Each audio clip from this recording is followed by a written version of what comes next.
Hi, it's Jim Robertson, head brewer at Wells & Youngs, coming to you from our own in-house bar today. And I'd like to answer some of the questions that have been sent through to us.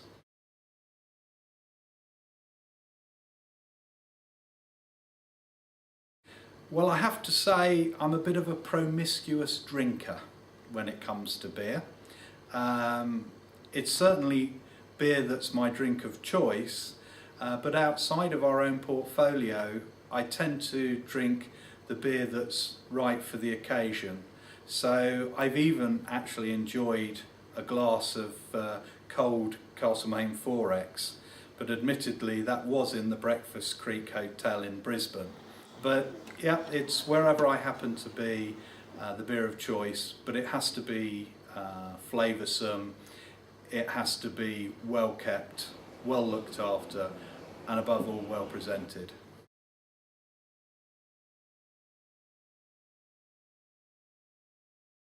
Well, IBU stands for International Bittering Units, and being European we actually measure in EBUs, which is European Bittering Units. They are very similar, just slightly different in the method of analysis. But to actually answer the question, Bombardier will be around about 30, which in American terms is quite low for an ale, but when you compare it to a lager is quite high. So ales will go up to 90 or 100 BUs. Some lagers are down at sort of 10 or 11. The way the analysis is done is quite complex. We take a beer sample and dissolve the bittering compounds in a solvent and then measure them using a spectrophotometer.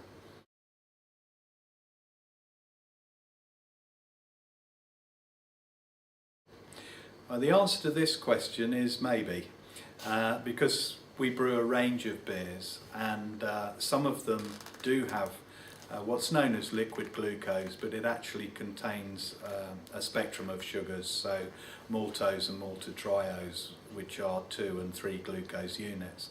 But those tend to be the higher super strength beers that need a lot of fermentable sugar to generate the alcohol. Other beers, such as Young's Bitter and Young's Special, entirely derive their fermentable sugar from cereal. So they're what we call all malt brews. So their sugars are derived from 100% malted barley.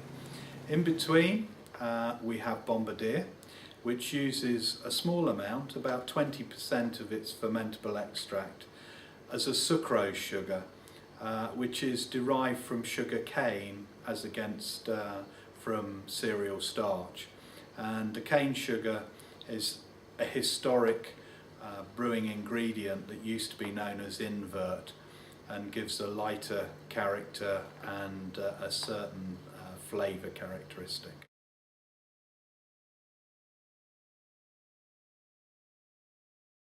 If we measure from when we start brewing to the point at which it's ready to consume, then our freshest beer, which is cask conditioned, takes between 7 and 10 days.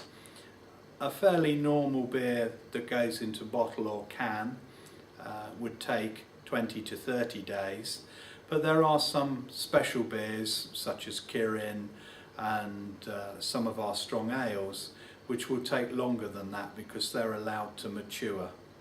And certain bottle beers that still have yeast present, that we call bottle conditioned, should also be allowed to mature before they're consumed.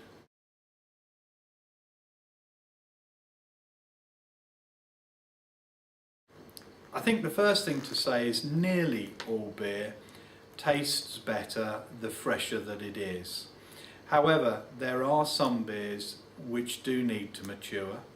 Bottle conditioned beers, those beers that have the yeast still in them, do need at least a month to allow the flavour to develop and the process to complete before they're ready to consume. So they probably come to a peak at around 6 to 10 weeks after they've been bottled. And they will indeed last comfortably for over a year. Beyond that, there are some slightly more special beers which are designed to be cellared for a period of time. They will also probably be bottle conditioned, and the storage conditions are quite important, so they need to be held at a cellar temperature, which is sort of 10 to 12 degrees centigrade, about 55 Fahrenheit if you prefer. And that allows a flavour to develop and a subtle maturation process to take place. And I guess before I close on answering this question, I should mention the beer that I am very fond of, that is probably the oldest beer that I've drunk, and that's Courage Imperial Russian Stout. And when I first started working there in the 70s, we had a tradition that Russian Stout was best drunk at the same age as vintage champagne, and I was told that 13 years is the optimum maturation time for a Russian Stout and a vintage champagne. And I can also add that they taste fantastic when mixed together as black velvet. So 13 years old is the answer to the question.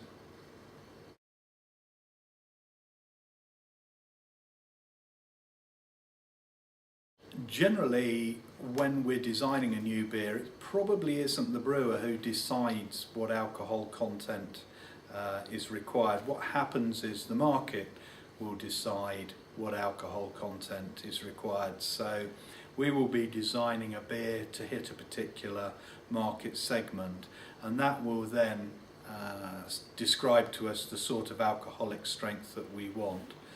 We will then design the beer, its recipe, its production process, so that we achieve that target alcohol.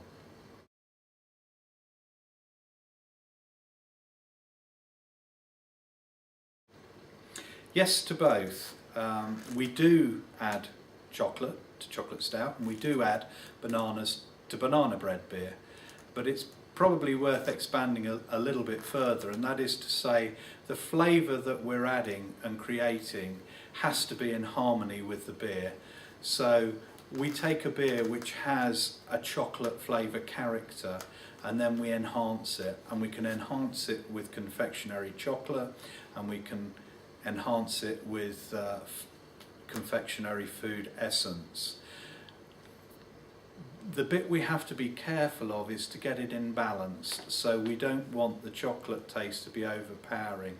It must taste like a beer first and then a chocolate beer second. And it's exactly the same with banana bread beer. The idea is to take a beer that has a lot of naturally occurring banana character and flavour, and then enhance it with real bananas and banana essence. So fundamentally it's still a beer, but unmistakably there is a banana character to it.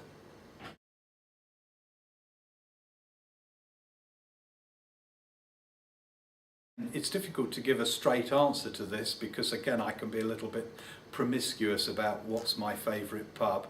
For me, beer is obviously critical, so if the pub doesn't have a good selection of beer, it's hardly likely to be one that I would spend much time in.